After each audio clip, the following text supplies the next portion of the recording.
Good morning to everyone. Can you hear me pretty well? Luckily, this microphone is a little bit closer for me. I'm on the short side.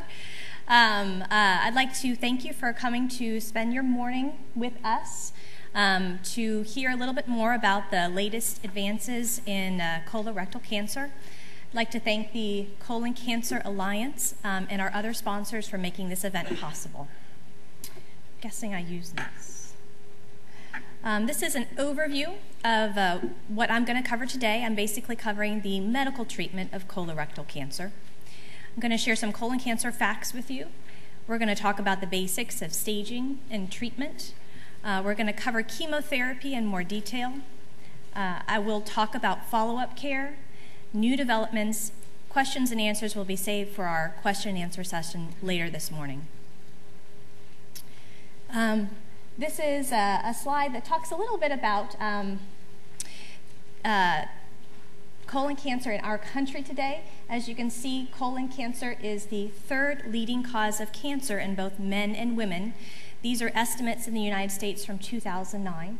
It's also the third leading cause of cancer death in both men and women. The good news is that we are making progress. As you can see from this graph, this is colon cancer deaths in males from about 1930 to 2005, and you can see the colon and rectal cancer line is declining over the last 3 decades. This is a similar graph for women over the same time period, and again we see a decline in colon and rectal cancer deaths. We feel that this is related to improvement in screening and also improvement in chemotherapy treatments for stage 3 patients and treatments for advances in treatment for stage 4 patients. Next, I'm going to cover staging and treatment. This is an overview of staging for colon cancer. Most cancers are staged as 1 through 4. There is a stage 0, which is cancers that are just on the surface of the inside of the colon without any invasion of the colon. Stage 1 cancers have invaded just through the surface layer of the colon. Stage 2 cancers are a bit larger. Stage 3 cancers involve lymph nodes, and stage 4 cancers have spread to other parts of the body. When you see your doctor may break down your stage a little bit more into a T, N, and M stage. This is the staging system we use in this country. The American Joint Committee on Cancer has developed the staging system. The T stage stands for tumor, the N stands for lymph nodes, and the M stands for metastases. T stage, TIS, means in situ, and that is the earliest stage when the cancer is just on the surface of the colon.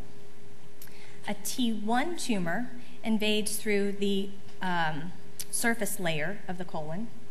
A T2 tumor invades into the muscular layer of the colon, and a T3 tumor invades through the entire surface of the colon. A T4 tumor typically invades into organs that are next to the colon. Sometimes colon cancers will actually rupture or cause blockage in the colon, and those are considered stage T4 tumors as well. An N0 tumor involves no lymph nodes. If there are 1 to 3 lymph nodes involved, this is N1, and M2 means that there are 4 or more lymph nodes involved. M0 means that there are no metastases, and M1 means that there is cancer that has spread outside the colon. Putting these all together, you can see that these numbers sort of correspond to the stage 0 through stage 4 that we talked about on the prior slide. There is an older colon cancer classification called the Dukes classification, and some doctors still use this. A, B, C, and D, for the most part, corresponds with stages 1 through 4.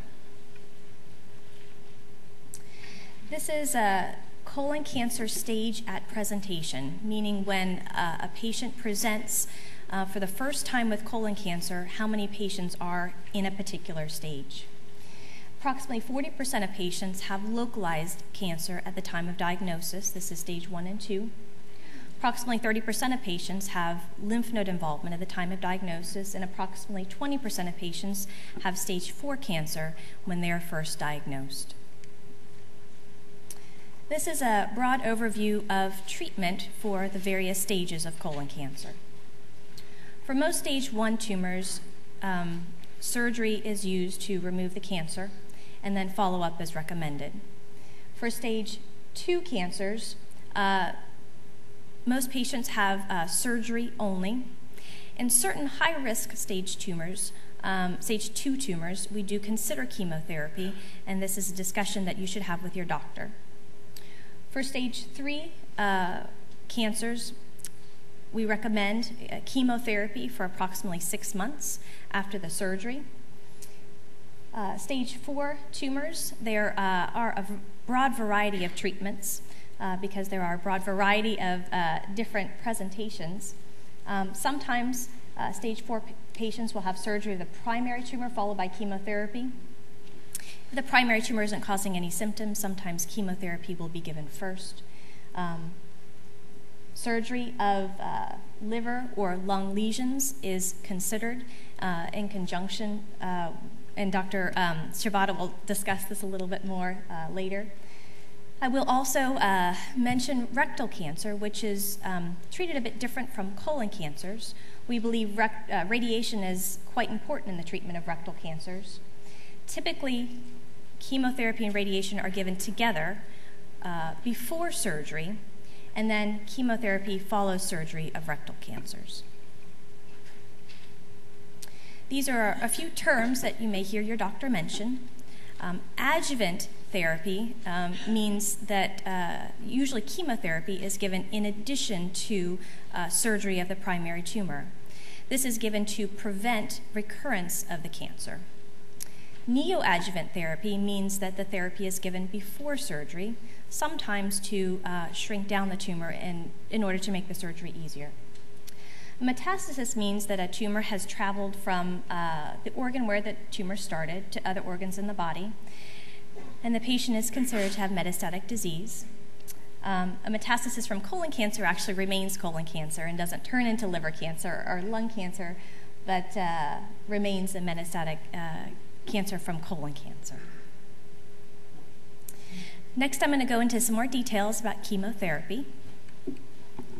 5-fluorouracil is one of the main drugs used for colorectal cancer. This drug has been around for and used for approximately 40 years. It's given as an IV infusion and sometimes will be given as a pump. Side effects include diarrhea, mouth sores, lowering of the blood counts, and increased risk for infections. Capecitabine is an oral drug that actually turns into 5-fluorouracil when it enters the bloodstream. It is typically given as a pill twice daily usually for 2 weeks out of 3 weeks. Side effects of capecitabine are diarrhea, mouth sores, and lowering of the blood count, similar to 5-fluorouracil. There's a syndrome called hand-foot syndrome, which is redness and irritation of the palms of the hands and the soles of the feet, which is fairly unique to this drug. These are 2 chemotherapy regimens that are commonly used for colorectal cancer. FOLFOX is a term that you may hear. This acronym stands for 5-fluorouracil, leucovorin, which is a helper drug for 5-fluorouracil, and oxaliplatin. This is typically given as an IV infusion, followed by a 2-day pump.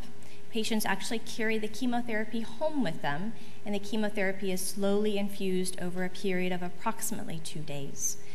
They return 2 days later, and the pump is disconnected. Side effects of this treatment regimen include nausea, vomiting, diarrhea, and lowering of the blood counts. The oxaliplatin makes patients fairly sensitive to the cold, and in the long term, oxaliplatin may cause peripheral neuropathy or nerve damage. Fulfiri is given in a similar fashion.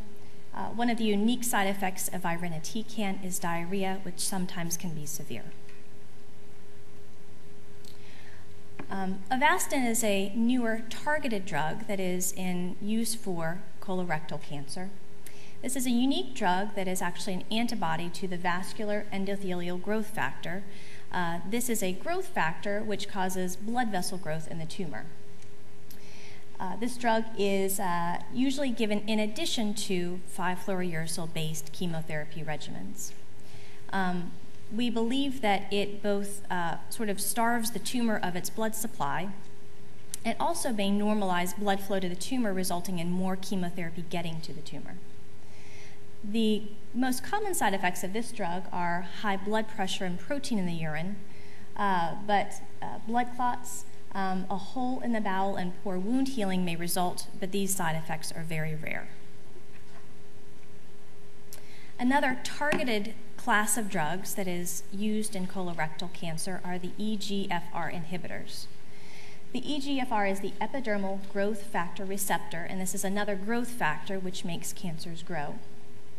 My little diagram here is a cancer cell, and the object on the top is the epidermal growth factor receptor.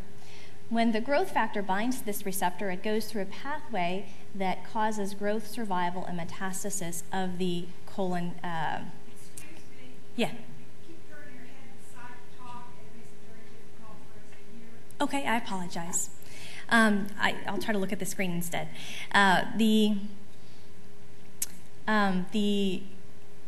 pathway causes growth of the tumor. This class of drugs, the cetuximab and panitumumab, when these drugs are used to block the epidermal growth factor, this decreases this growth pathway for cancer cells. The major side effects of this class of drugs is an acne-like rash, diarrhea, and low magnesium. I will note that, do I have a pointer? Oh, here we go. And I'll try to come over here. This part of the pathway, when there's a mutation in this part of the pathway, this class of drugs actually does not work very well because this protein causes this cycle to keep going independent of this receptor. So patients' tumors will typically be tested for a KRAS mutation, and if this mutation is present, then this class of drugs is not effective. I will mention briefly that there are some chemotherapy drugs that are approved for stage 4 cancers, but not for stage 3 cancers. The 5-fluorouracil, oxaliplatin, and capecitabine are typically used for stage 3 cancers, whereas many of the other drugs we've been talking about are typically used for stage 4 cancers. So what happens after you have finished your surgery, chemotherapy, and radiation? This is an overview of the 5-year surveillance that is recommended for colon cancers after you've completed your treatment. For the first 2 years, we recommend visits to the doctor every 3 months. We also monitor a blood test called CEA, which stands for carcinoembryonic antigen. This is a tumor marker. Typically, if the colon cancer comes back, this tumor marker will go up and alert us that the colon cancer has come back. Early treatment can sometimes result in a cure or improved survival. During the year 3 through year 5, we recommend a doctor's visit and monitoring of the CEA level every 6 months. A CAT scan is recommended once a year for the first 3 years. Colonoscopy is recommended during the first year, and then the 3rd year, and then every 5 years after that. News and updates. I will mention some environmental risk factors that have been shown to increase the risk of colorectal cancer. We do know that smoking, obesity, and alcohol can contribute to the incidence of colorectal cancer, whereas exercise and HRT as hormone replacement therapy will actually decrease the risk of colon cancer. I put fiber, aspirin, and vitamin D in parentheses because some studies have shown that these decrease the incidence of colorectal cancer, while other studies have not borne out these studies. We do know from several studies that exercise can decrease the risk of cancer recurrence after your treatment. So after you have completed your treatment for colon cancer, exercise and a healthy diet can be part of cancer, preventing the cancer from coming back. A healthy diet might include a decreased intake of meats, fats, and refined sugar, and increased intake of fruits, vegetables, and whole grain. We do recommend limiting alcohol. Aspirin and other NSAIDs. NSAIDs are non-steroidal anti-inflammatory drugs. These are drugs such as ibuprofen, naproxen, Advil, and Motrin. These have been associated with a low risk of colorectal cancer in some studies. There was a recent observational study which showed a decreased risk of cancer recurrence in patients who took aspirin after they had their colorectal cancer treatment. However, we do know that aspirin and these other drugs can cause an increased risk of stomach ulcers and severe and sometimes fatal bleeding. This observational study showed that the aspirin only prevented cancers that had certain characteristics, and it's difficult to test for those characteristics right now. So the bottom line is that we don't recommend aspirin or NSAIDs on a routine basis for every patient after colon cancer, but it is something that you can talk to your doctor about. Oncotype Dx is a relatively new test that has actually just come into, production in the last couple of months. This test is intended for stage 2 colon cancers, and it actually individualizes the recurrence score. There are genes that are tested in the tumor sample itself, and the test looks to see whether these genes have high expression or low expression, and then this score is sort of put into a computer, and it spits out what your risk of cancer recurrence is based on the genes in the cancer itself. Tumors that have a low risk score have about a 12% chance of coming back. Tumors with a high risk score have a 22% chance of cancer recurrence. As you can see, there's not a huge difference in these numbers, but in some patients it can give more information about a stage 2 cancer, what the risk is of the cancer coming back. Unfortunately, this test is not predictive, meaning that it cannot predict which stage 2 cancers will benefit from chemotherapy.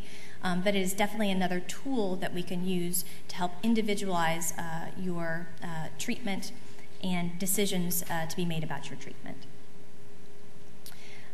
These are a few internet sites that might be helpful, and that's the end of my presentation.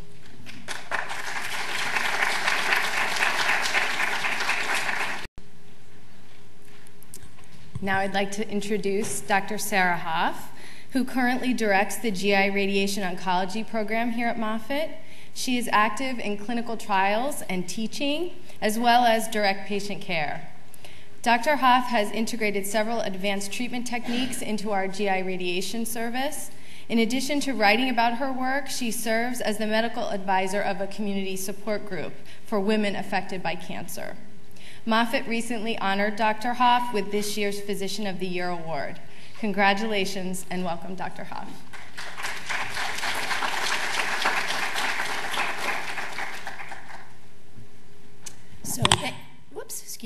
Thank you, Christine, for that wonderful introduction. I'd like to point out that being on the GI team is really good for winning Physician of the Year.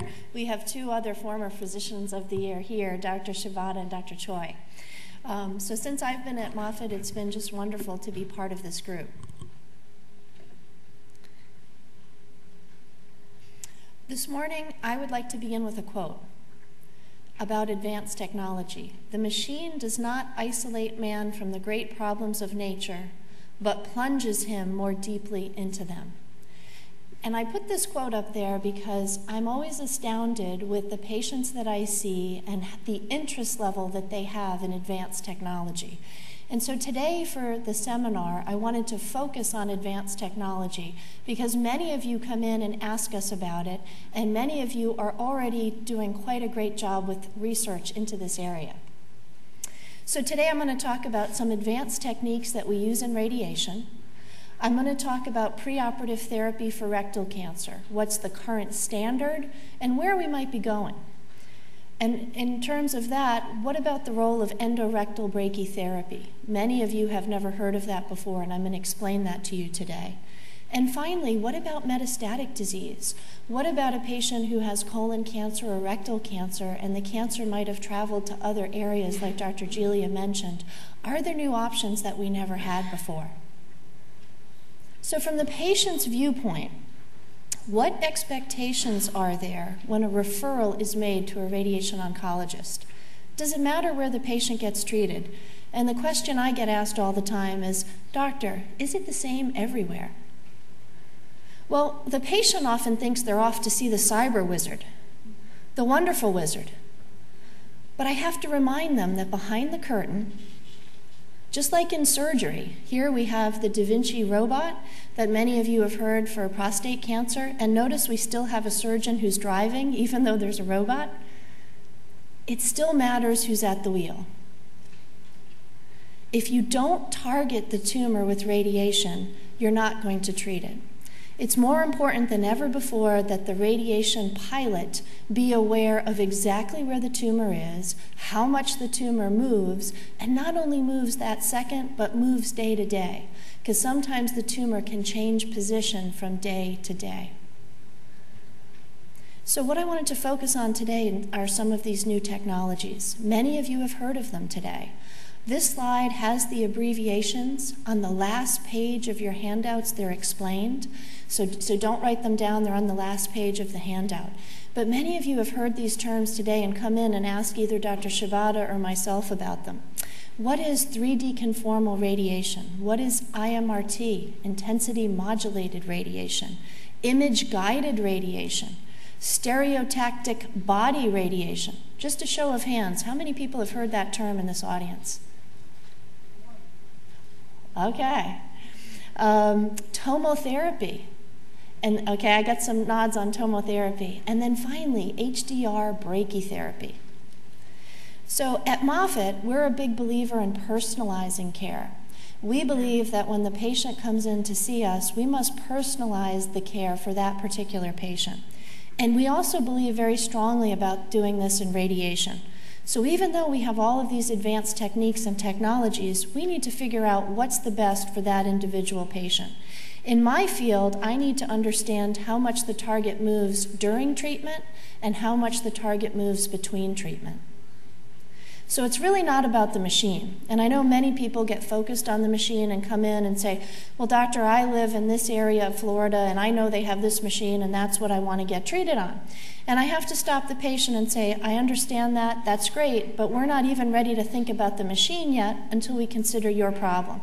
So it's really about that particular patient, the patient's type of cancer, stage of cancer, where it's located, and as I mentioned, motion.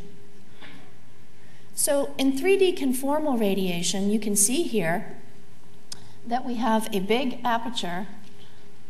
I can't quite get the thing to work there, but we have a big aperture where the radiation comes out, and it's uniform.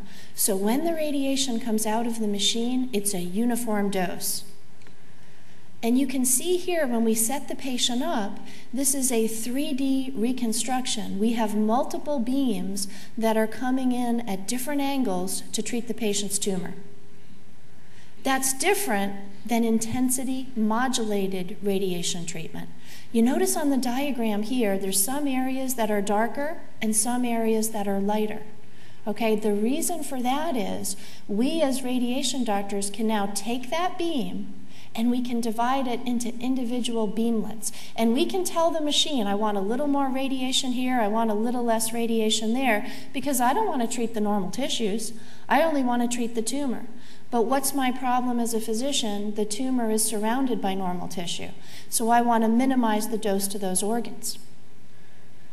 This is an example of what we call IGRT, or image-guided radiation. We have two markers that are placed on either side of the tumor, and you can see them there in white.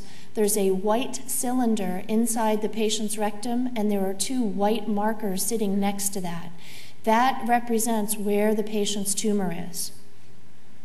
Now, in stereotactic body radiation, it started actually in the brain. So many people might have heard of brain tumors, and I have patients come in and say, "Doctor, I want that pinpoint radiation." Well, pinpoint radiation actually started in the brain. And in the last 10 years, we have now designed ways to treat body sites with this technology. And we call that stereotactic body radiation treatment. We give it typically in multiple treatments, and the concept is to deliver a high dose to a small volume.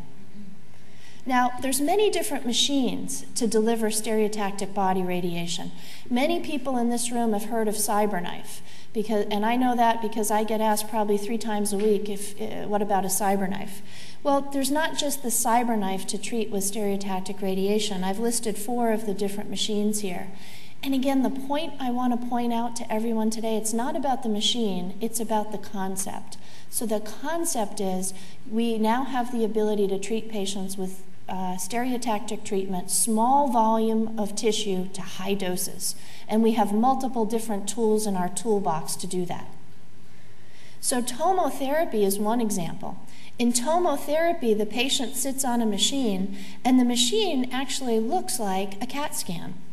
And the CAT scan machine actually rotates around. Justin's not in the room, so I don't know why the movie loop is not running. Justin, unless you can help me with that. As I'm speaking here, Justin will see if he can get the movie loop going. But this, thank you, Justin. Which one did you have? You just have to move the mouse. Oh, okay. And click. Okay, fabulous. Okay, fabulous. So everybody can see here that there is the patient is basically lying on the table, okay? So the patient's head would be up here, and this is the treatment machine. So the radiation actually comes out here. And you see how it rotates around? This is what we call 360-degree radiation. It's called tomotherapy. And you can see here in the graphic, this is an example of a head and neck cancer patient. You can see as the machine is rotating around, we're delivering the dose. So my job as the radiation oncologist is to plan the treatment. So I have to decide what position am I going to put the patient in and how much does the tumor move. So one thing I think about is breathing, okay? The tumor is going to be in a different position with inspiration than it is with expiration. So what we actually do now in our department is we have the ability to do what's called a 4D CAT scan. A 4D CAT scan means we are taking pictures at each phase of the patient's breathing cycle. So essentially, if I'm looking at a patient's liver, I'm taking slices through each image of the liver through all phases of the patient's breathing cycle. This is important because, again, as I mentioned, I have these little shields shielding the normal tissue, and I don't want to shield the tumor. I want to make sure the tumor is being treated at all times, and if it's moving, that's obviously adding a lot of complexity. So how do we deal with motion? How do we manage that? Well, we have multiple different strategies. One strategy is what we call abdominal compression. Another strategy we have is called gating the machine. And another strategy we have is called gating the patient. And the first one I'm going to show you today is abdominal compression. So what this actually looks like is the patient is laying on the treatment table, and we have this device that goes across the patient's abdomen and puts a little amount of pressure on the abdomen. And the reason we do that is we don't want the tumor to have as much excursion, meaning up and down motion, as it would if the patient was just breathing normally. And some patients tolerate this beautifully. If the patient is not a candidate, we have other strategies that I mentioned where we can gate the machine and only turn on the radiation machine during a certain portion of the breathing cycle. Or we actually also have a device we can put in the patient's mouth, and we can watch their breathing and turn the machine on and off to correlate with their breathing. So in 2010, we have multiple different ways to deal with breathing. But I'll tell you, one of the most important things that I deal with is image integration. As we mentioned, we're fortunate here at Moffitt to work with a multidisciplinary team. I work with Drs. Julia, Choi, and Shibata every week. We go to a tumor board for 2 hours, and we discuss cases. Where is the tumor? How big is it? How wide is it? What normal tissue is around it? We look at our PET scans. We look at our endoscopy scans. We look at all of this information because I cannot help the patient unless I know precisely where the tumor is. So let's talk a little bit about the pelvis. Well, I mentioned position. When I treat patients in the pelvis, quite often I position them in the prone position. So they're laying upside down on their stomach, and then I have the ability to direct multiple different beams to that area. And when I direct the beams, I can look at it in multiple different dimensions. This is helpful because if I'm trying to spare normal tissues, like the prostate in this case, you can see we can be very, very precise. My high dose of radiation is in yellow, and immediately next to that area is a lower dose of radiation. With some of these advanced techniques that we have, we can achieve that. This is an example,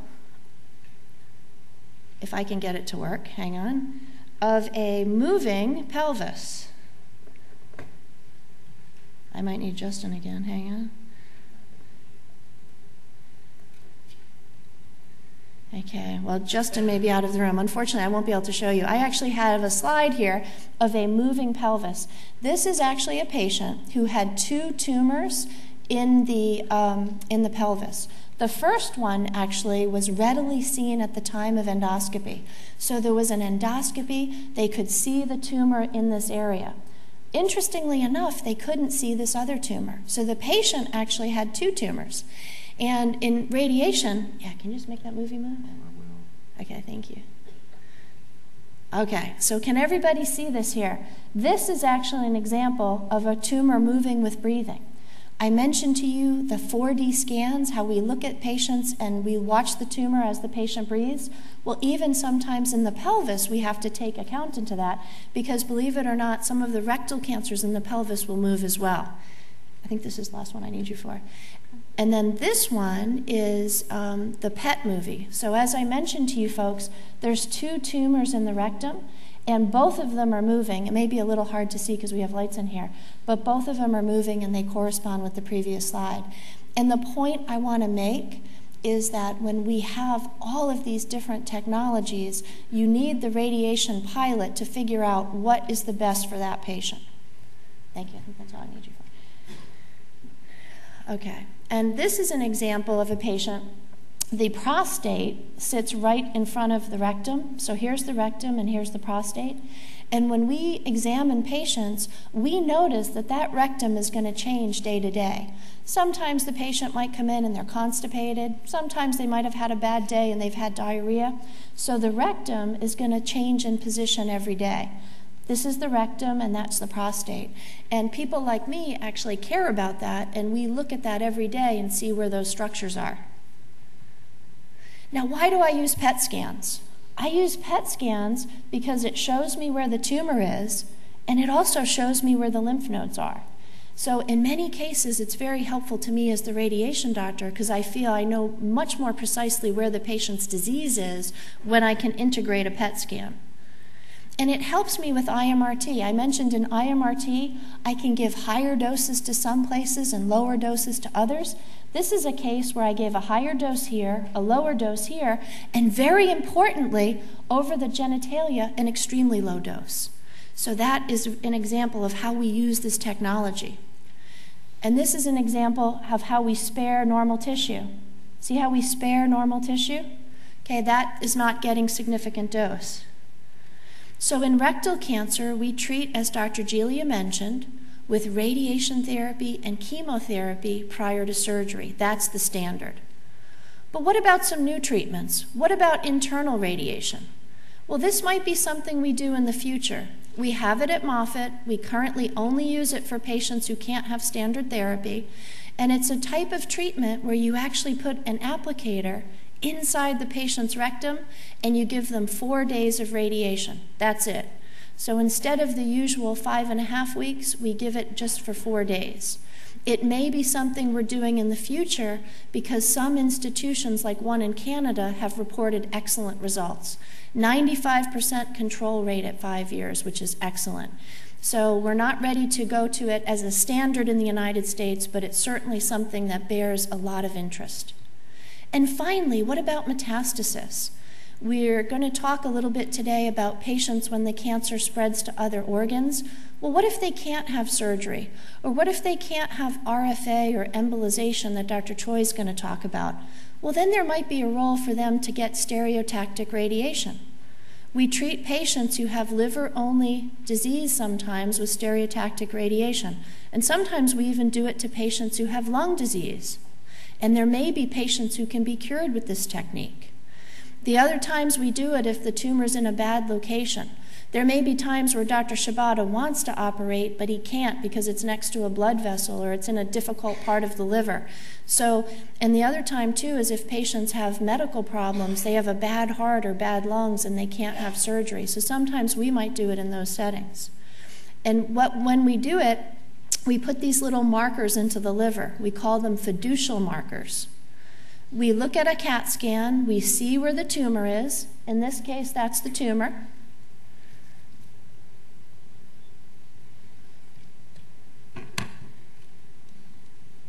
Okay, and then what we do is we notice the motion. So we have a fiducial marker here, we have 2 fiducial markers there, and what happens is when we do our 4D CT scan, I actually watch how these fiducial markers move, okay, because they'll move up and down as the patient breathes. And here's an example. This is a 4D PET CT scan, and you can see here, this is a patient who has a tumor in the chest, but you can see how much motion there is, and you can actually see the tumor, which is in yellow, move as the patient breathes. And we use the fiducial, which is the white marker here, in combination with that to mark the tumor. And we put them in the liver, and we know that they don't migrate, they're very stable. And we use this to deliver high doses of radiation. We can be very exact. We know exactly how much normal tissue is affected. And we can even use all this technology to do reconstructions to tell us where the vasculature is. And all of these tools help us make decisions when we're planning the patient's radiation. And all of this is very promising. We have excellent hope for the future. And we're all very, very hopeful that in the future we will have more treatment options available for our patients. And with that, I thank you for your attention, and we're going to move on to the next speaker. Thank you. I know this is a lot of information, and I just want to remind everyone to be writing your questions down on index cards, and we'll be picking them up. We want to make sure after the presentation's over, we get your questions answered. So write those down, and I guess Donna's going to walk around and pick them up. So if you have one or you need another one, just raise your hand. Now I'm going to introduce Dr. David Shibata. He's a colorectal surgical oncologist and head of colorectal oncology here at Moffitt. He is particularly interested in laparoscopic, minimally invasive approaches to the treatment of colorectal cancer, as well as sphincter-preserving techniques for patients with rectal cancer. In addition to a seat on the NCCN, or National Comprehensive Cancer Network panel that establishes guidelines for the treatment of colorectal cancer patients, Dr. Shibata was named Moffitt's 2007-2008 Physician of the Year. Welcome, Dr. Shibata. Let's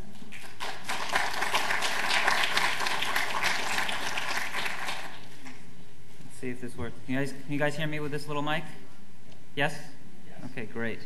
Okay, well, thank you, everyone, for coming on this Saturday morning and sharing your time with us. I'd like to thank Christine and Donna for helping us put this on, and also to my fellow speakers as well. So I'm going to talk a little bit about colorectal cancer surgery treatment options. And as Dr. Gili had pointed out, this is a real substantial problem in this country in terms of colorectal cancer. We see about maybe 150,000 diagnoses per year in this country, and these account for almost 50,000 cancer deaths. If you put men and women together, colorectal cancer is actually the second leading cause of cancer death in this country, so a real serious problem. And certainly, our state is very widely affected as well. In fact, it has the second highest rate of colorectal cancer in the country, second only to California. And so we see almost about 10,000 or so cases per year, accounting for almost 3,500 deaths. This is presumably due to kind of the older nature of our population here in Florida. So let's talk a little bit about the anatomy of the colon and rectum. So together, the colon and rectum form a long muscular tube, extends from the right side of the body across to the left side, down the left side of the body, down to the rectum, and down to the anus where the stool comes out. The colon is basically the first 6 feet or so of the large intestine. Maybe about last 8 to 10 inches is in fact the rectum. The important thing to point out here is that even though the disease colorectal cancer is the same, it's the actual same disease process in the colon and the rectum, the way we treat colon cancer and rectal cancer is a little bit different. And it's kind of like real estate. It's location, location, location, really. Because in the rectum, the anatomy of the area is much more complicated and makes treatment, both surgical and other treatments, a little bit more difficult. So I'm going to separate how we talk about the two diseases a little bit in terms of surgery. So first I'm going to talk about the colon. So in terms of terminology or definitions of how we define the types of surgery, it's based on location. So for example, a right colectomy or right hemicolectomy involves removal of the right side. If a tumor is in the transverse colon here, we do what's called a transverse colectomy. On the left side, we call it a left colectomy or left hemicolectomy. The little S-shaped area of the colon here is called the sigmoid colon. And you've also maybe heard of something called the sigmoid colectomy as well. So a lot of the definitions are based on the anatomy of the colon itself. So until maybe about 10, 15 years ago, really, standard surgery for colon cancer would involve a relatively large incision going from just below the breastbone down to the bone just above the pubis here.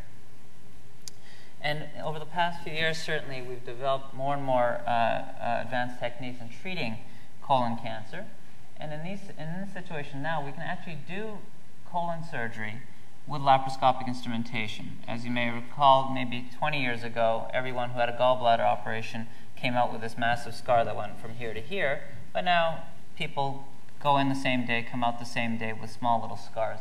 A little bit different from colon cancer, where the surgery is a little bit more complicated than gallbladder surgery. But however, in comparison, what we can do now, instead of having this large incision, we can do this operation with small pinpoint incisions using cameras and special long instruments. And we need a little extraction site for the colon, since it's certainly a little bit bigger than the gallbladder. But you can see that having much smaller incisions would really contribute to a shorter hospital stay, to less pain, and certainly we find that certain complications are less with this minimally invasive type surgery. So once again, just to reiterate, we know now from multiple trials in this country as well as around the world that laparoscopic colon surgery for cancer is safe and equivalent to the open surgery. But there are certain advantages, including a shorter hospital stay, less pain, faster return to work, and once again, a low risk of certain complications such as wound infection. The important thing to note as well is that when you discuss these issues with your surgeon is to really make sure that you're a good candidate for this operation. Not everyone can get laparoscopic surgery. For example, if one has had previous surgery and this can induce a lot of scar tissue and adhesions, it makes it very difficult to treat with laparoscopy. Very, very large tumors may be difficult to treat laparoscopic as well. And certainly, if you're trying to make a little incision to get this out and you do all this work and you still have to make a large incision like this to get it out, then that doesn't make a lot of sense either.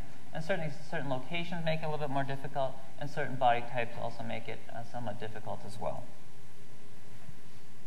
So for example, in this gentleman, one of my favorite patients, he's a really large man, probably over about 300 pounds or so, diabetes, a lot of different medical conditions, and certainly with a very large incision could have had some real potential problems.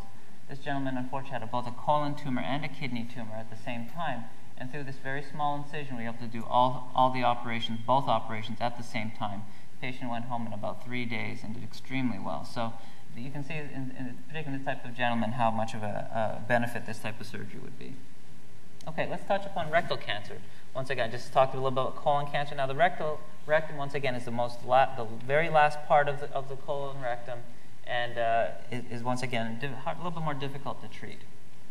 So, the biggest thing that patients worry about when they're diagnosed with rectal cancer and they come into my office is the whole concern about requiring a colostomy. And most people feel that, you know what, if I have rectal cancer, this means I'm going to have a colostomy. And that's not necessarily the case. All right, wow, the volume never works. That's really cool. Okay, all right. So what is a colostomy or an ostomy or a stoma? Okay, basically what it means is that instead of going to the bathroom in a normal fashion, in some situations one has to create an opening of the intestine, bring the intestine right to the skin, creating an opening at the skin, and this will provide a way for the waste to leave the body rather than through the anus, for example. And it kind of looks like that.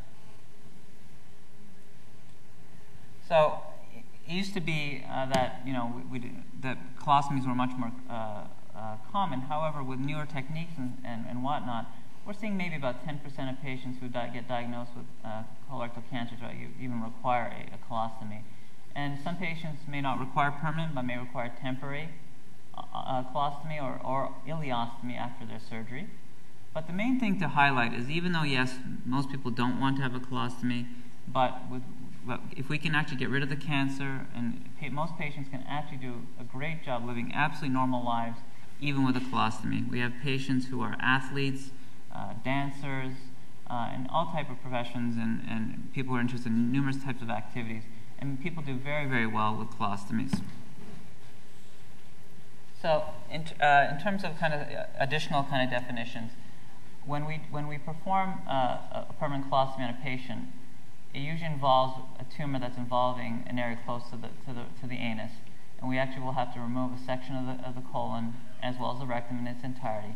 And this is called an abdominoperineal resection. The reason we call it that is we require an abdominal incision, but also the perineum, which is kind of the area around the anus. We have an incision that goes around the anus there. So there's two incisions, one in the abdomen and one in the perineum. So it's called an abdominoperineal resection. And by definition, it requires a permanent colostomy.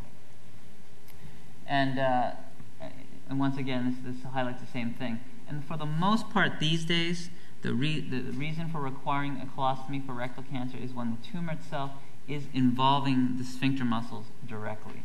But for lesions that are higher than that, we are developing and have developed much more sophisticated techniques for preserving the sphincter. So in terms of other types of definitions, way back in the early 1900s, even for colon cancers, for example, in the sigmoid colon area, people were doing APRs, or abdominal perineal resection and permanent colostomy. But surgeons said, you know what? Boy, it seems pretty radical to do that. Maybe we can just take out the segment of the colon here and just hook things back up together and avoid a colostomy. And sure enough, this was successful. So colon lesions in this area were able to be treated without a colostomy at all. Then people started to think, well, can we go even lower? And sure enough, even lower cancers could be treated in this fashion. And they called it an anterior resection initially because we made an incision on the anterior surface of the body. And then when we start to apply them lower to the rectum, they call them low anterior resections. So often you'll see this terminology in terms of operative reports, and many of you have been treated. This is why we call them low anterior resections, anterior resections. So that's why it makes sense. So one of the things that we are certainly doing here is, in addition, we are really trying to push the envelope to try to help preserve the sphincter muscle for patients and avoid a permanent colostomy. And what we're doing certainly is we are going very, very low down into the anal area, removing very low rectal cancers and making connections very low to the anal area. And this certainly requires some specialized techniques. And what we know is that these are very safe to do from a cancer standpoint when done properly. But obviously, we need to select patients very well. If you have a 90-year-old patient who is already having accidents every day and not being able to hold their bowels, this type of operation will not help. And in fact, that type of individual will have a better quality of life with a permanent colostomy rather than sitting on the toilet 24 hours a day, which is really not pleasant at all. People ask me, why do we need a temporary bag after this type of procedure or a very low connection?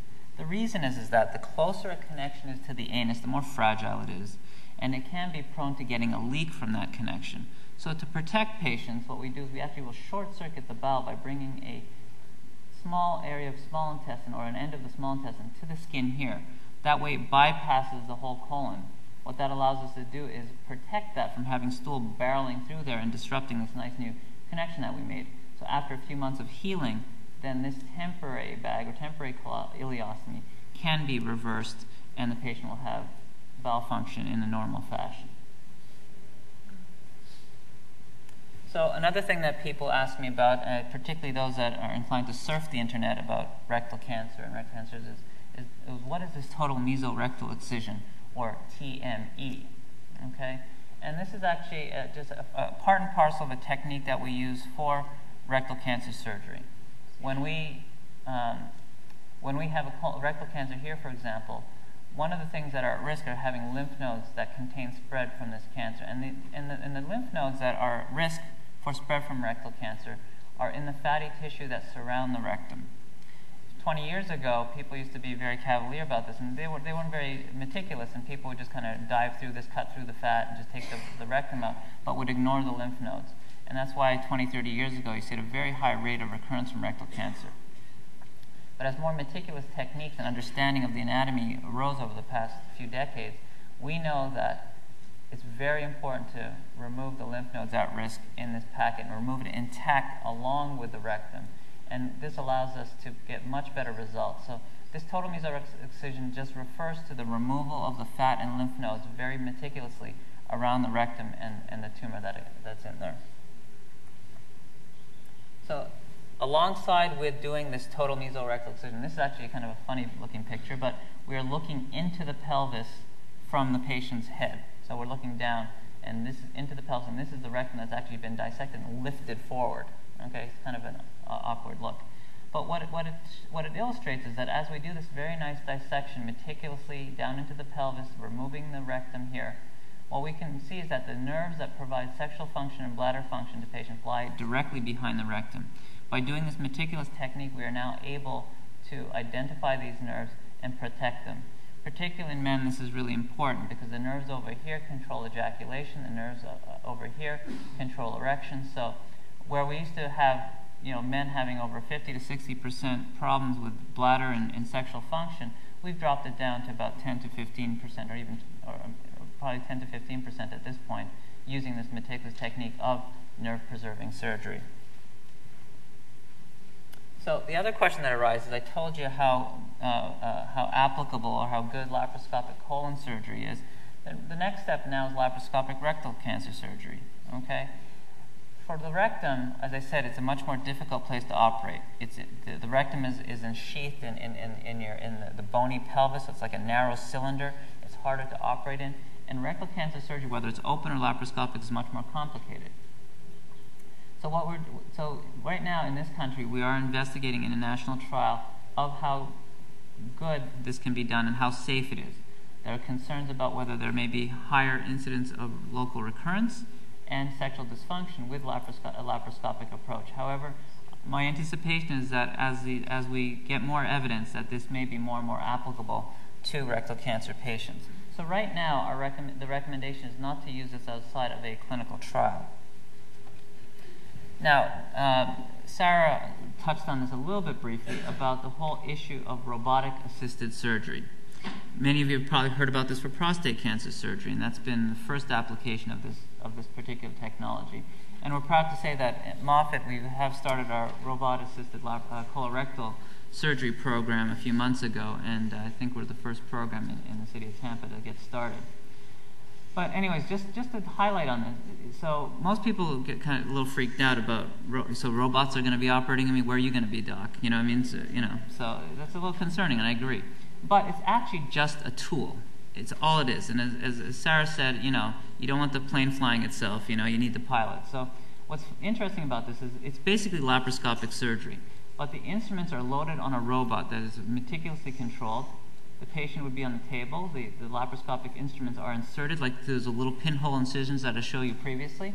However, what the surgeon does now is instead of the surgeon being right at the table, we sit at a console in the corner of the room, believe it or not. It's a little bit interesting. So, and we actually look into a little, operating microscope, and we actually can control these instruments.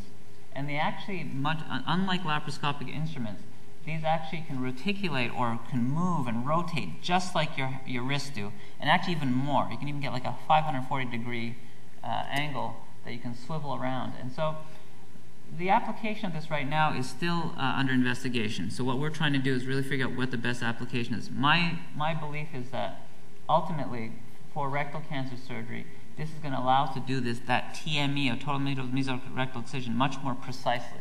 Right now, this would not be considered standard of care, but we are once again investigating the application of this for colorectal cancer surgery, and we anticipate this will play a larger role in the future.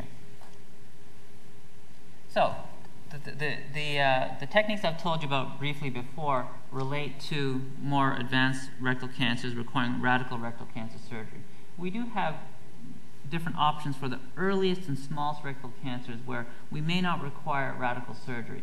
And what we can do for the earliest and smallest of rectal cancers initially is remove them through the anus without an abdominal incision, and this technique is called transanal excision. And basically, for many years, we were limited about the type of tumors that we could treat with this. We were limited to tumors that were very low and very close to the anus, and we couldn't reach tumors that were very high. However, we've recently, in the last few years, we've developed a strong program in this particular surgery called transanal endoscopic microsurgery. We used to do this surgery just straight through the anus, like we saw in the last slide over here, where we'd use a retractor, look into the anus, and do it. But we can only do it very, very low.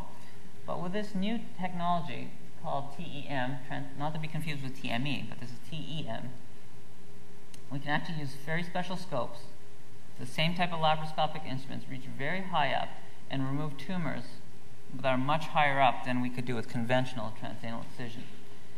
And so the people that are, once again, candidates for this are people who have early rectal cancers that are quite small, as well as larger benign tumors as well. And we can reach even up to about 18 centimeters up from the anus to remove tumors like that. So we're saving a lot of patients from undergoing radical surgery. So what we can see here with this is that this would be a standard view, like through a colonoscope. And then the amazing thing about this is that I think it's a much more meticulous and precise dissection, because we can actually get the 6x magnification, and we can actually see tumors very, very clearly and remove them very, very precisely. So we're been very pleased with this technique. So compared to radical surgery, this technique really has been very helpful. Reduce risk of complications, reduce pain certainly, rather than being in the hospital for several days. Patients go home the same day. There's very precise visualization excision, reduced stays and costs, and certainly different type of anesthesias are possible with this. And once again, we can reach much higher up and save patients with higher lesions the risk of any type of radical surgery. I'm going to touch briefly on issues about liver surgery. Dr. Hoff talked about it a little bit.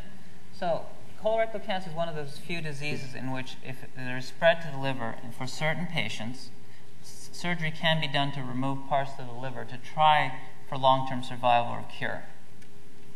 Importantly, though, unfortunately, and I go through this conversation very frequently in my office with patients, is that only about 20% of people who actually come with metastases to the liver are candidates for surgery.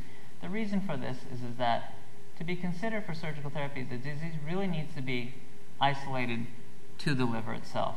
For example, if you have many lymph nodes still active, or you have lesions in the lung or the brain, then there really is no point to trying to do a big operation and remove the liver when we're not going to be aiming to cure the disease. So the really important things to know is that not only does it matter where the tumor is in the liver, but the number of lesions in the liver make a difference as well. The amount of healthy functioning tissue is important as well. Another type of surgery that we do, in addition to removing sections of the liver, in some situations we will actually be able to do ablation or a kind of burning of tumors. I'm going to move on for a second here. And what we can, I'm losing my track here. Hang on a second. So One of the things that's important about liver surgery and removing the lesions is the fact that, that the liver can regenerate. This is a patient in which we remove the section of the right side of the liver here, and within about 2 to 3 weeks, this grows back to the regular size, which is really remarkable. That's an amazing part of the human body that's really great about the liver. So that's why we can do these things, and people do very well. And touch a little about ablation. Okay, so when we can't resect sometimes or remove sections of the liver, we can burn or freeze or microwave tumors in the liver. And Dr. Choi is going to talk a little bit more about this. They can do this with the radiologist, or sometimes we do this in terms of surgery as well. Cryoablation refers to freezing of tumors, and for surgeons anyways, this has kind of gone out of favor a little bit recently, although the radiologists, I understand, still do a fair amount of this. We freeze the tumor, it produces cell death, but in the OR, the procedure is much more lengthy, a little bit more cumbersome, and the equipment is certainly much more expensive. What we're doing more in the operating room is something called radiofrequency ablation, in which we use heat to kill tumors. This is quicker, it's fairly effective, and general tumors up to about 5 centimeters in size can be effectively treated. And for surgeons anyways, this is the currently preferred treatment in the operating room if we are going to do ablation. So if we do destroy the tumors instead of removing them. So what it looks like basically is if they have a small tumor up here, this was a patient who could not have tolerated surgery very well due to medical issues. We actually burn the tumor, and afterwards we see a nice burn around the tumor there. One of the things that patients ask me about as well, and sometimes when you surf the internet you can find these things as well, is this whole issue about hepatic arterial infusion. So at the time of surgery, a catheter can be inserted into the blood vessel that supplies the liver, or the hepatic artery, and then after the surgery, chemotherapy can be then directly delivered right into the liver itself. About maybe 10, 15 years ago, this had a lot of momentum. There was a lot of interest in this. In fact, I trained at the center in New York that really pioneered this, and early on in my career, I was putting a lot of these in. However, with the new chemotherapy agents that have been developed, as Dr. Gile talked about, this is growing more and more out of favor, and it really has not gained a lot of widespread acceptance overall. So this is probably being phased out more and more, but you still see it on the internet, so this is just a little information about that. One of the important things to highlight as well, before I go into lung metastases, is Dr. Hoff talked about it a little bit briefly, how important multidisciplinary treatment team is. And you should really make sure that your physicians are conferring within a group. And one of the things that we do for liver tumors, for example, even lung tumors, is that we really present these cases at our multidisciplinary tumor board. And if surgery is not an option, then we say, is ablation an option? If ablation is not an option, then Dr. Hoff gets involved and considers radiation therapy. So we really tailor the right treatment for the right tumors and the right patients, more importantly. So that's a really important take-home message. And finally, about lung metastases, the same principles that I talked about with liver is the same. Generally, we do not like, if we're going to offer lung resection or lung removal for spread from colorectal cancer, we have to be pretty sure that it's not widespread anywhere else in the body. We want to be going for a cure, certainly. And once again, much like the liver, the tumor size is important, the number of spots in the lung are important, and we really want to make sure that there's enough lung function for an individual to function. And this is exactly the same as it would be for liver. So once again, these type of decisions really need to be made with a multidisciplinary team. So in summary, really, surgical treatments really continue to improve for the management of both primary and metastatic colorectal cancers. It's an exciting time for both physicians and certainly for patients. We expect to see advances and improvements in technique, technology, which then we hope will translate into greater safety and better outcomes for patients. And I thank you all for your kind attention. We're now going to have our final 2 presentations, and then you'll have another break before we do the question and answer session. Right now, I'd like to introduce Dr. J.C. Choi, who is an associate member of the Department of Diagnostic Imaging at Moffitt and our Director of Interventional Radiology. His work concentrates on minimally invasive targeted treatments with emphasis on the liver. Dr. Choi's commitment to education has been recognized with outstanding teacher awards. He is also a previous recipient of the Moffitt Physician of the Year Award. Welcome, Dr. Choi.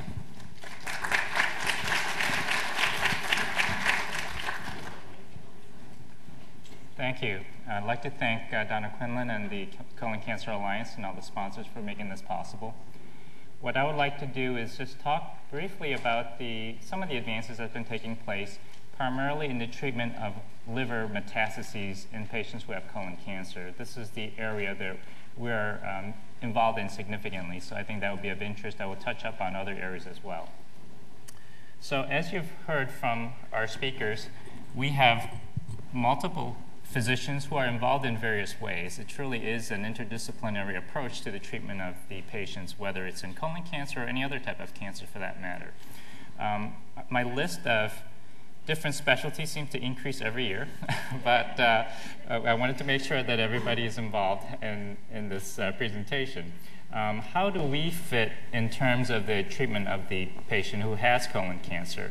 Interventional radiologists perform procedures that can be used in the treatment of liver metastases, and we do it in various ways, whether it is by percutaneous approaches, meaning going directly into the liver with various devices such as needles, or catheter-directed, where we put in small catheters or tubing into the artery that goes to the liver so that we can deliver agents into the hepatic artery, the artery to the liver that supplies the liver tumors. Some of the things that we do in particular are hepatic artery chemoembolization or bland embolization. We basically or essentially block the blood flow to the liver. We can do percutaneous procedures, as I mentioned. We'll mention alcohol ablation, cryosurgical ablation or cryotherapy that Dr. Shabbat has mentioned, as well as radiofrequency ablation, and a few other newer modalities that may be coming up that might be of use in these situations. As Dr. Gilly has already talked to you about, chemotherapy certainly is the main treatment modality for patients with metastatic colon cancer. There are individuals who have limited disease to the liver or limited disease to the lung. And in those situations where we talk about liver resection, as Dr. Shabbat has mentioned, when they are favorable. But as you know, those numbers are limited in terms of being candidates for liver resection. So if they are not candidates, what can we do? Chemoembolization, which I'll talk about first, is a technique that is designed to basically deliver high concentrations of chemotherapy drugs to the liver where the tumors are, and also at the same time maybe decrease the amount of blood flow to those areas so that we can have a bit of an ischemic effect. So what has been developed in the past is to use this kind of approach for primary liver cancer, hepatocellular carcinoma, or HCC. That has been expanded to other tumors in terms of metastatic lesions when we know that the disease is primarily in the liver and not widespread elsewhere. It has been shown that bland embolization and chemoembolization has been effective in symptom control for a unique type of tumor such as neuroendocrine carcinomas that secrete hormones and give you various symptoms. It is not as well established for colon cancer, but there's more and more literature coming out. And I think there is more emphasis on using this type of approach to treat metastatic liver disease. The reason why we can do chemoembolization or bland embolization, where we actually can deliver higher concentrations of drugs as well as to block the blood flow to the liver, is the fact that the liver is supplied by two different blood flow. One is the hepatic artery, which is shown in the small as a small vessel here that goes to the liver, and then the portal vein, which is the venous drainage from the gut. And in the normal liver, about 2/3 to 3/4 of your normal blood supply to the liver is from the portal vein. So when we go ahead and get into the hepatic artery, this is the artery that we deal with in terms of embolization. This is the artery that we will block. But if we block those arteries, your backup supply by the portal vein allows us to do this without the high risk of liver failure or organ damage. So in terms of chemoembolization, our standard kind of cocktail, as we might call it, is a combination of different drugs. It has been things like cisplatin, doxorubicin, and mitomycin C. The blocking agents are also varied. They've used to use gel foam sponges. They've used alcohol or polyvinyl alcohol particles, various type of particulate embolic agents, as well as an agent called ethiodol, which is basically an oil that contains iodine so that we can visualize it. So these can be mixed in combination and simply directed through a catheter that is placed into the hepatic artery. Our standard approach for interventional procedures in terms of catheter-directed procedures is to go in from the femoral artery, which is going to be in this location, and then we follow up that artery into the abdominal aorta, and then we select out the branch that goes to the hepatic artery, the artery to the liver. Typically, they split into two major branches that supply the right lobe and the left lobe. So typically, when we do chemoembolization procedures, our catheter will be directed into one of those two lobes where the tumors are, and then we will go ahead and do the chemoembolization, which will be a combination of chemotherapy drugs, as you can see in the diagram here, and then particles as well. Sometimes those are mixed together, sometimes they're given one after the other. But the whole idea is to be able to deliver the chemotherapy drugs as well as the particles to stop the blood flow or reduce the blood flow significantly into those areas. This is what we would actually look at when we're doing these procedures. This is what we call an angiogram procedure. The background of the patient is subtracted. It's called digital subtraction angiography. And you can see that there is a catheter placed from the abdominal aorta into what we call the celiac artery, which is the main artery that supplies blood flow to this liver, part of the bowel, and the stomach, as well as the spleen. So this is an overall view of what the blood flow looks like to the liver. We have to understand the arterial anatomy in order to safely do the procedure. And as we inject the contrast, we take sequential pictures, and you can see that in this case, these tumors are very vascular, so they actually stain with the contrast, and you can see how dense they get. So we know that there are multiple lesions in the liver. And then in the secondary part, when the contrast goes to the spleen, there's a flow of that residual contrast that goes to the portal vein. So again, we check to make sure that the portal vein going to the liver, the secondary blood flow, is open so that we know it's going to be safe to do the embolization or chemoembolization. So once that information is obtained, we can actually go in with an even smaller catheter, about 1 millimeter in diameter, and select out those branches that are going to the liver and introduce our chemoembolic material. So here is just an image as we're doing the procedure of the vessels that we select out.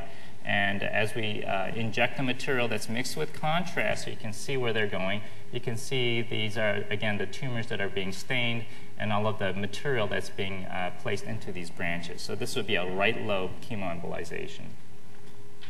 And then finally, when we're done with our chemoembolization, we do a follow-up angiogram right after everything's finished, and you can see the blood flow to the left hepatic artery that's supplying the left lobe that we didn't touch is patent, and then the right hepatic artery, there's reduced blood flow, so you're not seeing all of the branches that you saw originally in the first angiogram picture.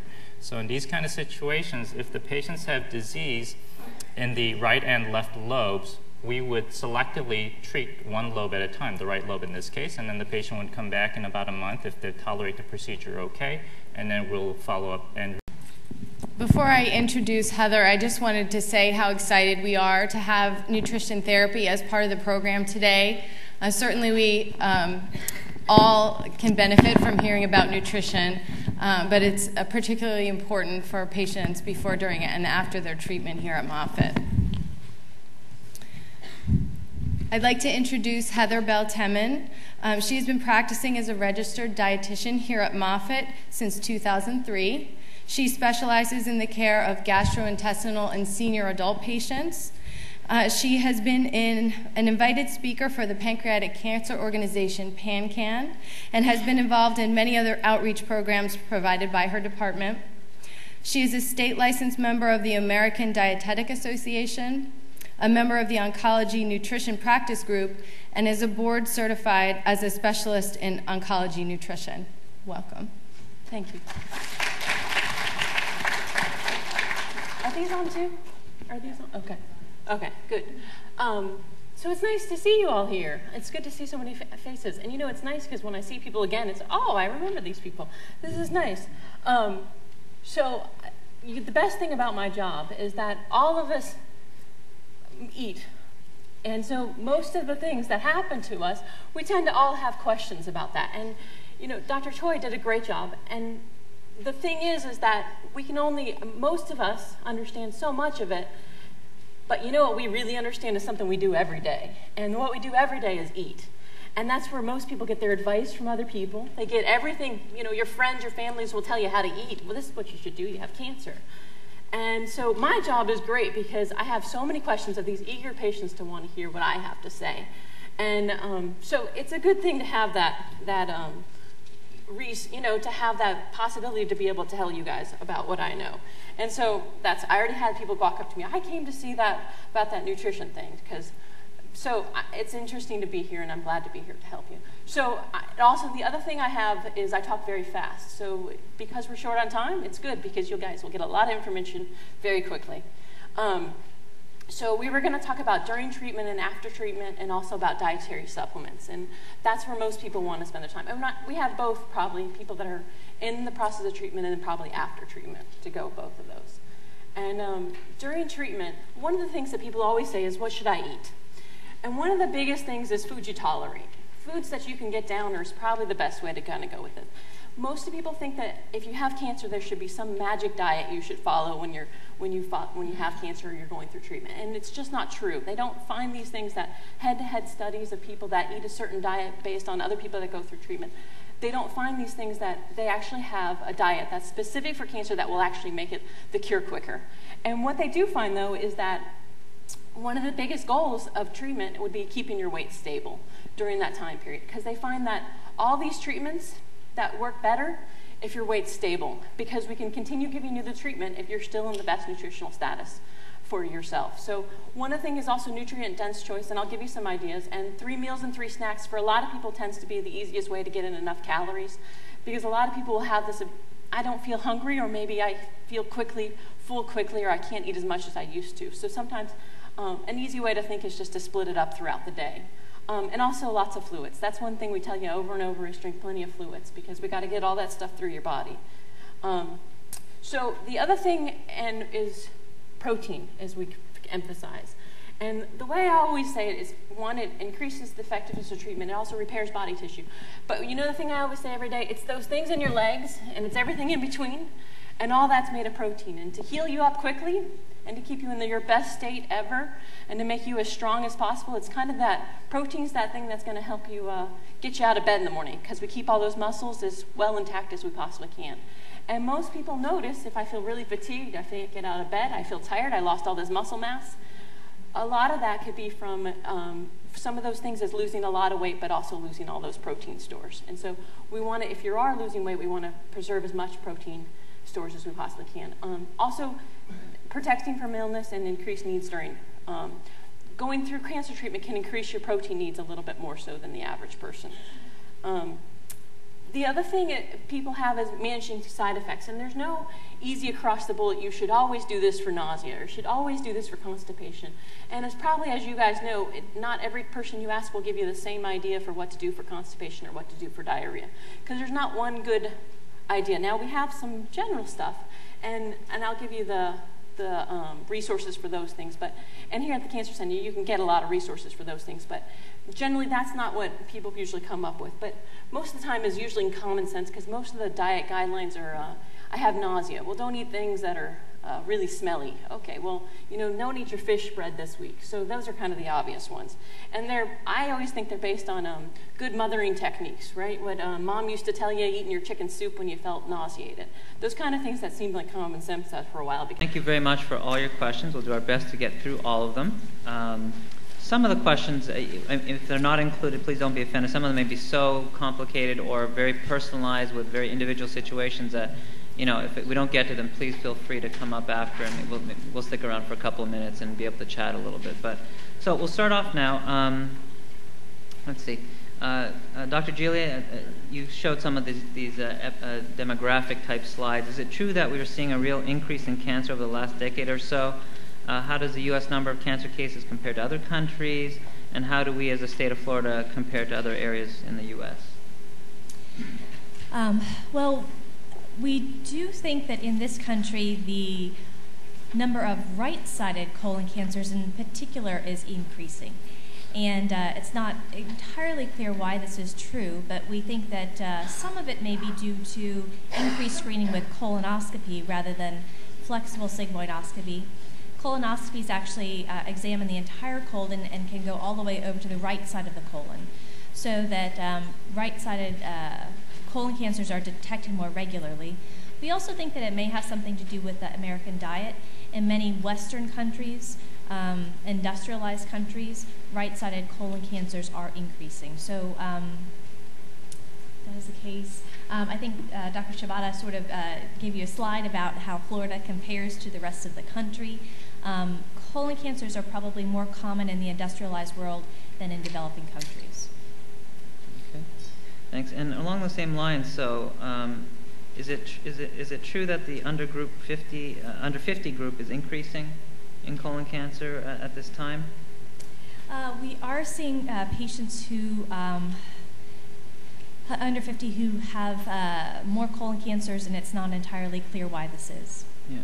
Even though, it's a little problematic, certainly, in the sense that we start recommending screening routinely for about age 50, and that's kind of a balance between doing too much screening. We certainly start screening people at 30, but we would not catch, it'd be a waste for a lot of individuals. But right now, about 9 to 10% of colon and rectal cancers occur in individuals under the age of 50. But still, it's hard to identify those people without a good family history. If patients have a strong family history, then those individuals are recommended screening earlier than the age of 50. But if one is at average risk with no family history, we are seeing patients who are under the age of 50 showing up with colorectal cancer. And yes, and for those individuals affected, yes, that certainly is an issue because we're not recommending it for people under the age of 50 right now.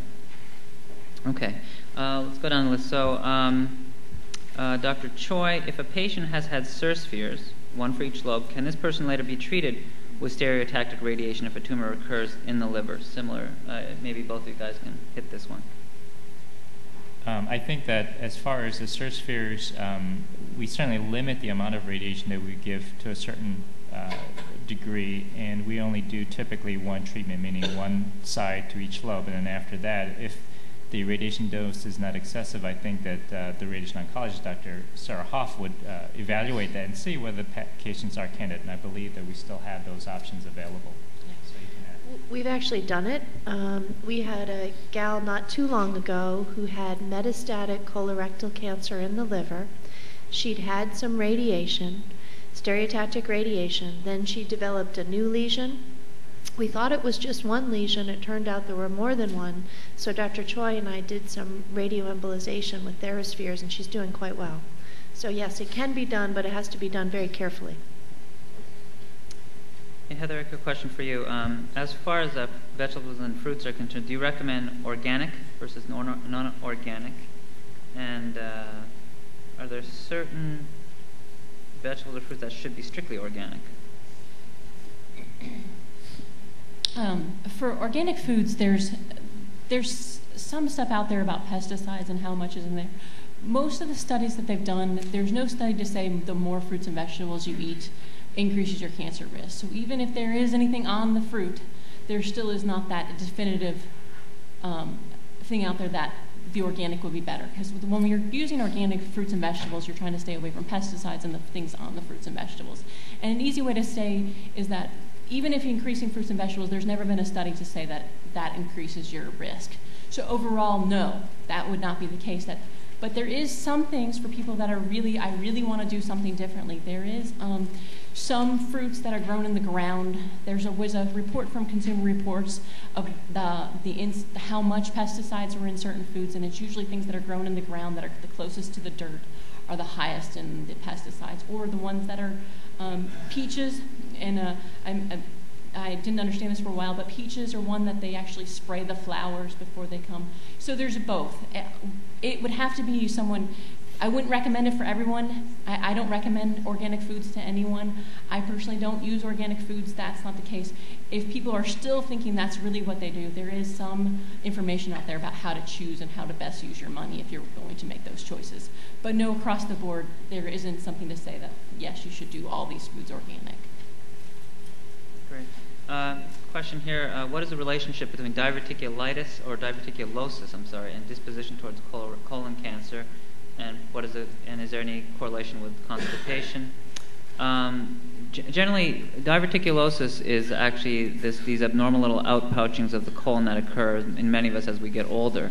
And they generally don't cause a lot of problems, but occasionally they can get infected and cause something called diverticulitis, where you can get pretty sick from it. But in general, there does not actually seem, it's been studied in population-type studies throughout many countries, but in general, we don't think that diverticulitis or diverticulosis is predisposed to colorectal cancer.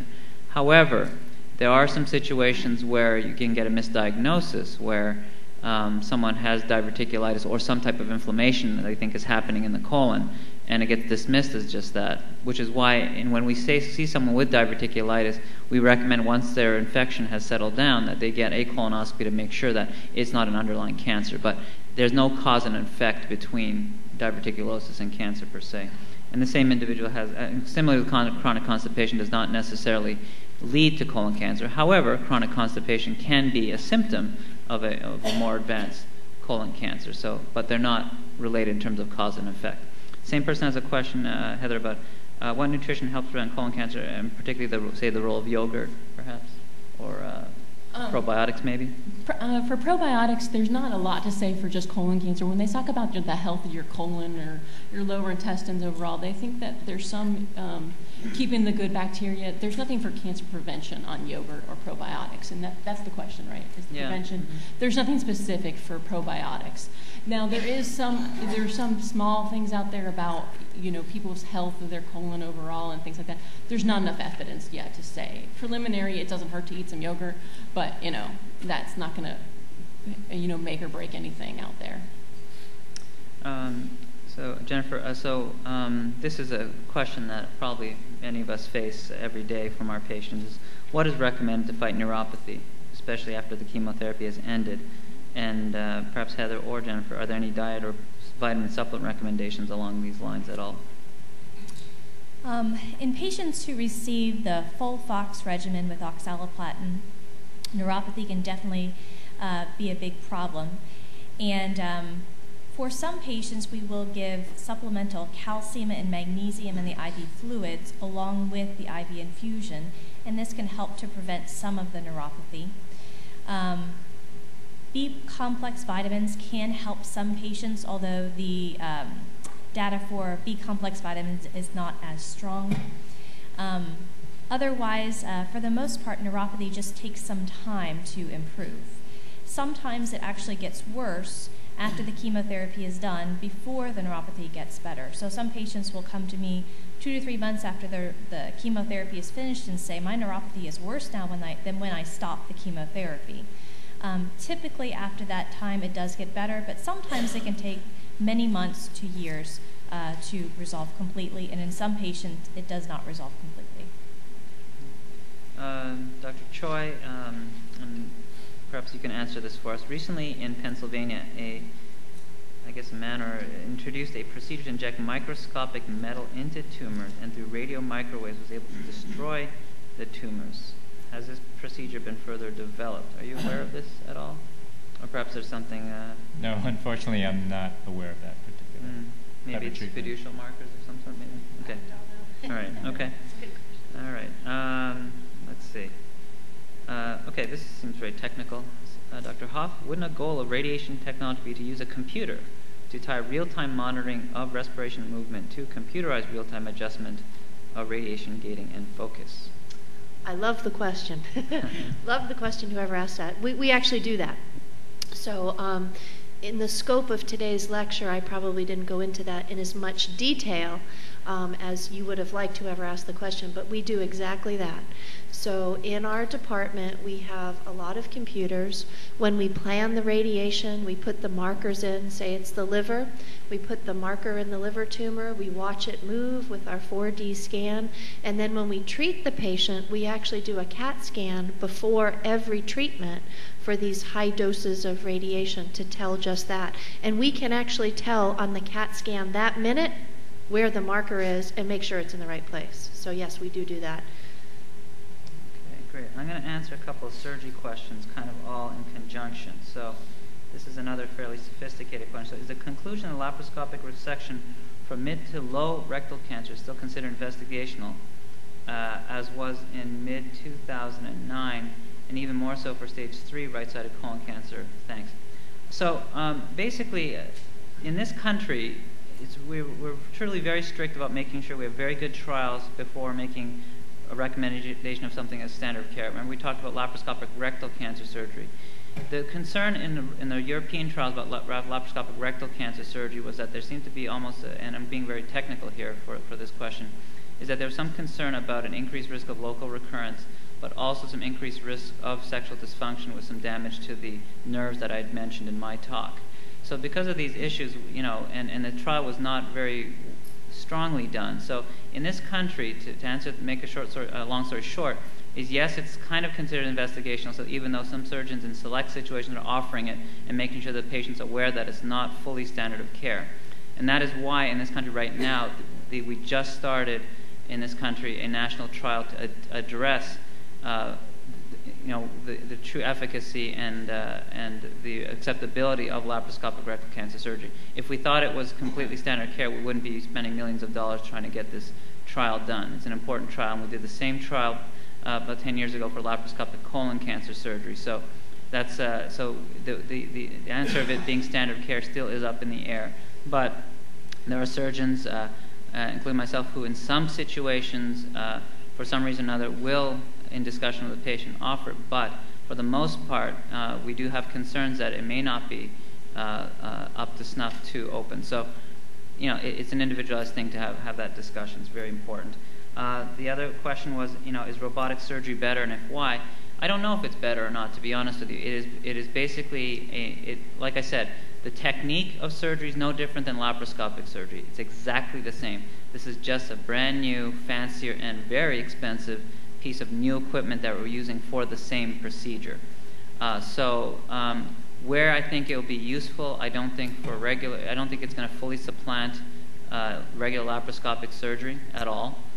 In some situations, though, I feel that those of us who do a lot of rectal cancer surgery, I think that this may be a technology that in the end, and maybe about 5 to 10 years from now, we'll see that may be better for rectal surgery in identifying those nerves and preserving those nerves and doing more meticulous type of dissection. But it's not that different really than laparoscopic, other than the fact that it's a fancier new tool.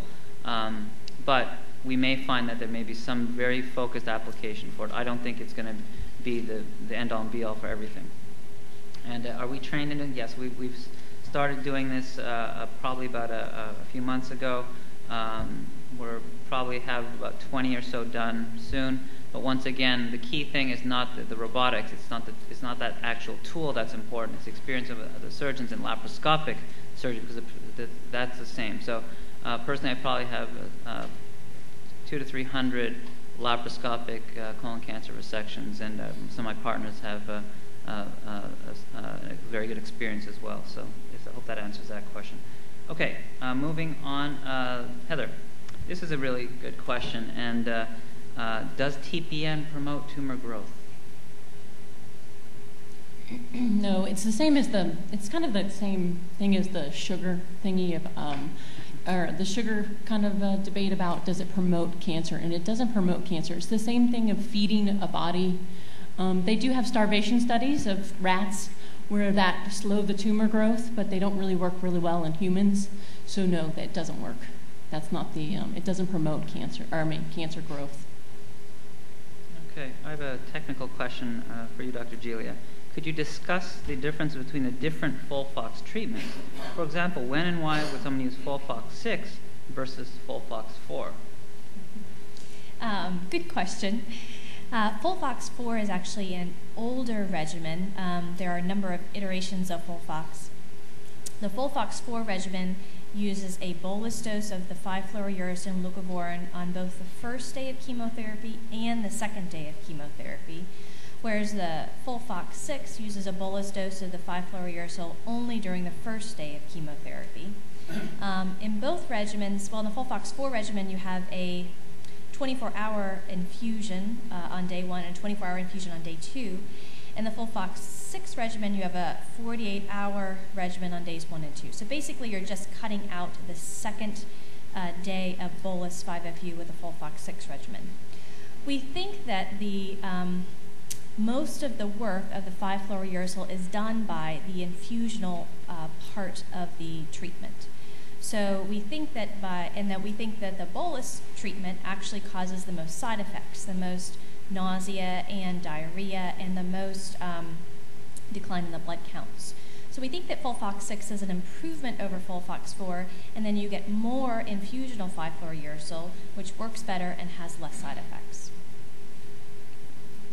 Dr. Choi and Dr. Hoff, are we slower to adopt techniques or technologies pioneered in Canada than in the U.S., and why? I'm Canadian. I'd like to know. You want to answer first, and then I'll take part of it. Well, I don't know. Sometimes people say not so much Canadian, but European research, because oftentimes we have, I think, stricter FDA regulations in terms of not just drugs, but other devices, for example. So we end up in the United States getting the development of the technology later. So that might be kind of similar to what's going on in Canada, but that's really about all I can say as far as that. Yeah, the only thing I spoke about was the McGill trial for endorectal brachytherapy, and that really is just one institution up in Canada. The physician who actually has done it is very forward-thinking, so I actually credit her rather than where she practices. But her thought about 10 years ago is, why can't we put a tube directly into the rectum and treat the tumor from the inside out? So her idea has actually been a little bit ahead of her time, and she's now been doing it for long enough that more people are jumping on the bandwagon. And actually in the United States, we are very interested in trying to get a trial where we're going to compare with what they're doing with 4 fractions versus what we've been doing, which is the 5.5 weeks with chemotherapy. We honestly don't know which is better. And so both have a place, and it'll be interesting to see if one is actually better. Okay. It's a surgical question here. What do you find are the possible side effects when the valve between the large and small intestine is removed, the ileocecal valve? So one of the, as part of the surgery for removing the right side of the colon, that little junction, when the right side of the colon is removed, a small piece of the small intestine is removed. So basically the junction between the small intestine and the right colon is actually removed, and that's called the ileocecal valve. For the vast majority of patients, that doesn't present much of a problem at all, and after that surgery, the bowel function pretty much remains the same. However, the valve actually can serve to slow down the bowel function. So in some people who are more sensitive than others, with the removal of that, may find themselves having more bowel movements than usual because of the food and the stool seems to travel faster through the system. So people may find that they may be going to the bathroom a little quicker after a meal than they used to, or they may find that they're having much more, a few more bowel movements per day, and may even have more watery bowel movements per day. So there can be some physiologic effects, but for the most part, people adapt pretty well to that particular surgery. Okay. Dr. Gelia, and this is probably a good question because it's all about defining things that we see on the internet and in the papers and stuff like that. Can you define the differences between immunotherapy, targeted therapy, and monoclonal antibody therapy? I will say that we probably generally regard monoclonal antibody therapy as targeted therapies. The Avastin therapy that I mentioned, Erbitux and Vectibix, we do consider targeted therapies. All of these are monoclonal antibodies. They are antibodies that are developed usually in rabbits to target a very, very particular protein. There are, however, other types of targeted therapies. There are some targeted therapies that are small molecules that actually go inside the cancer cell and interfere with the machinery that is making the cancer cell grow. Targeted, monoclonal, and what was the third? Immuno. Immunotherapies usually are trying to stimulate the immune system to fight the cancer. In general, cancer cells have a lot of ways to somehow escape or evade the immune system. They wear lots and lots of disguises. So some immunotherapies are vaccines, where we try to give a cancer patient some type of protein that looks like a cancer cell to stimulate the body's immune system to try to fight that protein and also fight the cancer cell. that is expressing that protein. There are some other types of immunotherapy that stimulate the immune system in various ways to try to eliminate all these escape mechanisms that cancer cells have. Great. Heather, is cooking with PAM or sprays okay? Number one. And number two, is juicing good for getting your quota of vegetables? PAM, and someone asked me that, I'm trying to think of another reason why it wouldn't be okay. So, not that I know of. I haven't heard of any PAM problems or spray, any of those things. They're usually usually what they are is they're a vegetable oil that's usually in a chamber that usually comes out that in a less amount. So usually for most people it will decrease the amount of fat you're actually eating or cooking with. So no, that's usually fine. The other thing is what was juicing? It? Oh, juicing. Oh, yeah. Juicing is yes, you can get a lot of fruits and vegetables that way. And for some people, that might be the only way they're able to get fruits and vegetables in. But the thing is most juicers, it kind of pulverizes that the pulp, which is the fiber part of the fruits and vegetables, which there isn't the evidence out there to kind of say it either way. But we do know fiber is a good part of the fruit and vegetable, and we do know that stuff does have good benefits for people. And usually, if you pulverize it all, usually you're not getting the best benefit. The best kind of in between for both that is eating both. If you really want to juice, then eating both fruits and vegetables that are whole and some that are juicing, and doing both. Sarah, I'll have you start on this one, and it's probably a combination for me as well as Jennifer. But now, do you need, if you had stage 1, I'm presuming it's rectal cancer, and do you still need surgery if you were treated with radiation chemotherapy and the tumor, as far as we know at this point, is gone? Stage 1. Yeah, that'd be a little unusual. Yeah. The basic principle is that there's a difference between anal cancer and colorectal cancer. So the only time we don't really use surgery in the pelvis that I get involved is in anal cancer.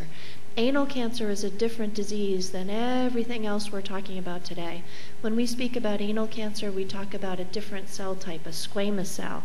Those patients get chemotherapy and radiation therapy.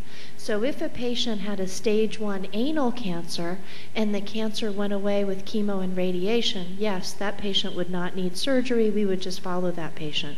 God forbid if the cancer were to come back, then I would send the patient to Dr. Shibata and ask Dr. Shibata to look into surgery. Now in colorectal cancer, which is what we're talking about today, entirely different. Those patients that I see the ones who need the chemo and the radiation prior to surgery. Big tumors, node-positive tumors, tumors that we want to shrink down and make Dr. Shibata's job as easy as possible when he gets in to do the surgery. So those patients would get all three, chemo, radiation, and surgery. But I want to point out one important thing. Remember, we talked today about personalizing care. Every patient we see, we look at their stage, we look at their x-rays. And remember that we have panels across the United States of doctors who meet regularly to update the information. Dr. Shibata is on one such panel where he meets regularly with other experts across the country, because as new information comes in, we're constantly saying, okay, well, should we change this or should we do that? So whoever asked the question about Canada, just remember in the United States, we're always updating this information in real time and kind of changing our treatment strategy. Jennifer, maybe you can help us with this. So how fast can a colon cancer grow from being barely detectable to becoming a stage 4 strawberry-sized tumor? And what is the average growth? So classically, we think that from the time a polyp develops in the colon to the time that it becomes a cancer is somewhere around 10 years. Excuse me. And so that's why typically the recommendation is for a colonoscopy every 10 years if no polyps are seen. If a polyp is seen during a colonoscopy, then we recommend screening again in 3 to 5 years. Some cancers do grow faster than others.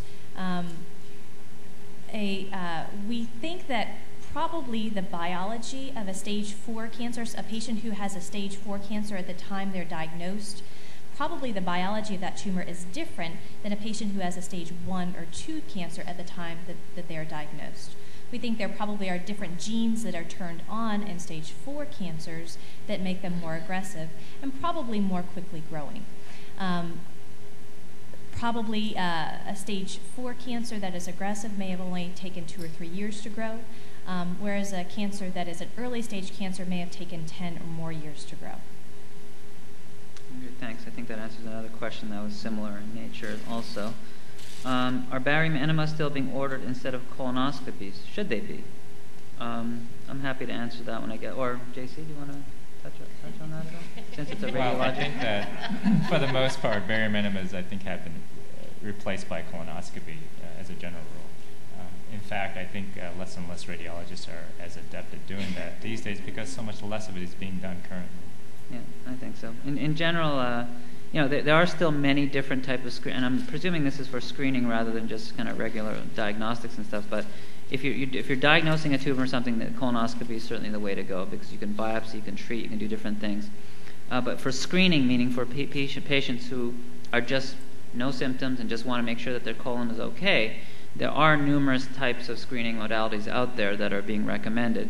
And, the gold standard probably is colonoscopy, regular colonoscopy, just because of the fact that it sees the whole colon. You can actually biopsy a polyp, you can treat a polyp, you can do all the things that need to be done at that one sitting. However, in this country, and it's the honest reality is that not everyone has access to every possible type of technology. So there are some people in rural areas that can't get a colonoscopy, or because of insurance issues don't have access to the colonoscopy. So there are many different types of things, like ranging as simple as doing those little stool card tests to looking for blood, to all the way to colonoscopy, and even now the whole issue about virtual colonoscopy, which is using a kind of a high-resolution CAT scan to do a colonoscopy. And that's still very controversial in its use, certainly. But barium enema is one of those things that's probably a little bit going by the wayside now because there's other things that could be more easily done. Okay. Heather, is pomegranate juice a good antioxidant source? And I'm going to ask you a question. What do you think about acai, anyways? Pomegranate juice is a good antioxidant, but it's the same as any other juice. It's still got, that's like I just said about juicing, how juicing, you're removing the fiber from the food, so it is usually a high antioxidant food, and so that's why it's promoted like that, and it does have high antioxidants. But when we say if one's better than the other on antioxidants, they don't know really if pomegranate juice, it does get a lot of hype right now, and that's because they're by a big company, and so they can really put us out there with a bunch of information about it. But no, there's nothing better about that. Actually, still, it goes back to the whole fruits and vegetables are still where you want to get most of your fruits and vegetables from, and then juicing or juices can be a side to that. Okay, so I've run through the questions now, and so basically, thank you very much for your attention today. Really a very smart crowd with a very knowledgeable and great questions. So thank you so much for your participation in coming today. Appreciate it. I think Donna may have a few words, but please join me in thanking the panelists.